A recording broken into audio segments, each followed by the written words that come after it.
तभी अचानक पानी के अंदर एक स्ट्रीट लाइट के तार से अक्षत का पैर टच हुआ। पानी और इलेक्ट्रिक वायर के करंट के इस डेडली कॉम्बिनेशन की वजह से अक्षत को इतना जोर का करंट लगा कि उसकी उसी समय मौत हो गई।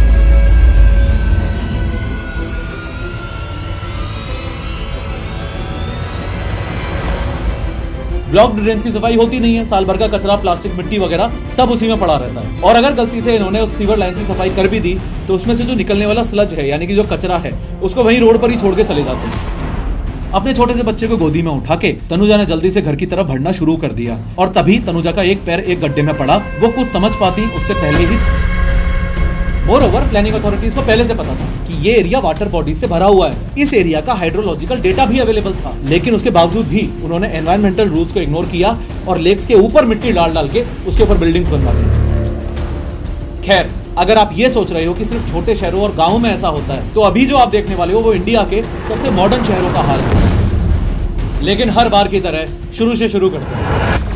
पिछले महीने की ही बात है। 9 जुलाई की शाम को गुरुग्राम में भयंकर बारिश आ रही थी। पानी घुटनों तक भर चुका था। 25 साल का ग्राफिक डिजाइनर अक्षत जैन बाइक पे जिम से घर जा रहा था। इतने ज्यादा पानी में अपना बैलेंस बनाए रखने के लिए अक्षत ने कुछ इस तरीके से अपने पैर जमीन से टिका रखे थे। तभी अचानक पानी के अंदर एक स्ट्रीट लाइट के तार से अक्षत का पैर टच हुआ। पानी और इलेक्ट्रिक वायर के करंट के इस डेडली कॉम्बिनेशन की वजह से अक्षत को इतना जोर का करंट लगा कि उसकी उसी समय मौत हो गई। सबसे दर्दनाक बात यह थी कि अक्षत बेचारा जॉब छोड़ के बेंगलुरु से गुरुग्राम शिफ्ट ही इसलिए हुआ था ताकि वो अपनी माँ के पास रह के उनका ख्याल रख सके, जो मेंटल हेल्थ से उस समय गुजर रही थी। बाद में पता चला कि जहां ये एक्सीडेंट हुआ वहां स्ट्रीट लाइट का इलेक्ट्रिक सॉकेट खुला हुआ था। अब पावर डिपार्टमेंट ने तो बोल दिया है कि वो सेफ्टी ऑडिट करेगा और सुनने में आ रहा है कि एक व्हाट्सएप हेल्पलाइन भी स्टार्ट कर दी गई है। लेकिन मुझे पर्सनली दिक्कत इस बात से है कि हम आम जनता इन लोगों से स्ट्रिक्टली ये सवाल कब पूछना शुरू करेगी कि भाई तुम लोग इंतजार करते रहोगे क्या कि कोई मरेगा तब सेफ्टी प्रिकॉशंस के बारे में सोचोगे, अदरवाइज क्या ही फर्क पड़ता है। अपने देश की ये ड्रेनेज प्रॉब्लम बहुत सीवियर होती जा रही है और इंडिया में मौजूद इस पूरी ड्रेनेज प्रॉब्लम को समझने के लिए सबसे पहले ये समझो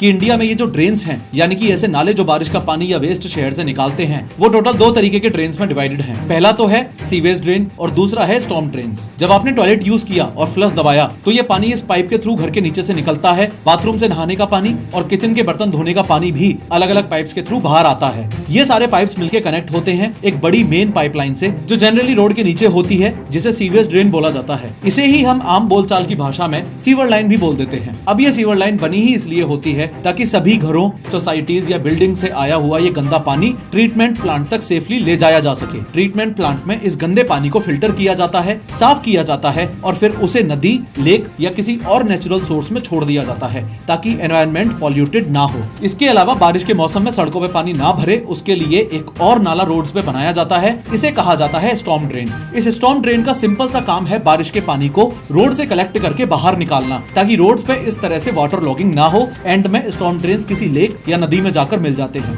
क्योंकि बारिश का पानी साफ होता है तो उसको ट्रीटमेंट प्लांट में भेजने की ऐसी कोई खास जरूरत नहीं होती है। यहाँ तक ये समझ आ गया ना कि पानी के बहाव के लिए सीवेज ड्रेन्स और स्टॉर्म ड्रेन्स ये 2 तरीके के ड्रेन्स होते हैं। अब बस छोटी छोटी 2 बातें ये और समझ लो कि अपने देश में सबसे पहली बात तो ये कि काफी जगहों पर स्टॉर्म ड्रेन्स बनाए ही नहीं जाते हैं और दूसरी दिक्कत ये कि मैनेजमेंट इतना महान है कि कई बार ऐसे केसेस रिपोर्ट हुए हैं जब स्टॉर्म ड्रेन्स और सीवेज ड्रेन्स को अथॉरिटीज ने आपस में जोड़ दिया हो सकता है ये लाइन अभी सुन के आपको एक बार के लिए नॉर्मल लगे, लेकिन इसका कितना गलत और गंदा इंपैक्ट होता है ये मैं अभी आपको आगे बताऊंगा। वैसे पिछले साल हुआ कुछ ऐसा था कि 23 साल की तनुजा बिष्ट अपने 3 साल के बच्चे प्रिया